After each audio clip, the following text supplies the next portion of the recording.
malaki ang inyong ginagampanan, no?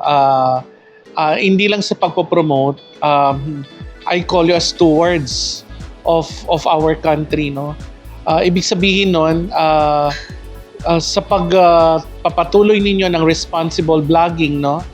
Nabibigyan nyo ng buhay, nabibigyan nyo ng dagdag na kagandahan yung bayan ng Nueva Ecija at ng buong Pilipinas, no, in general.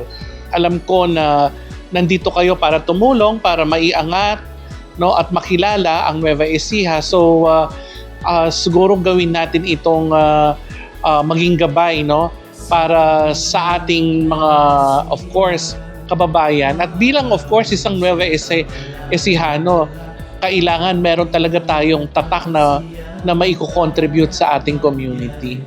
So imagine niyo kung tayong lahat ganoon, di ba? Ang gusto natin, makabubuti sa bayan, makabubuti sa pamayanan, sa community.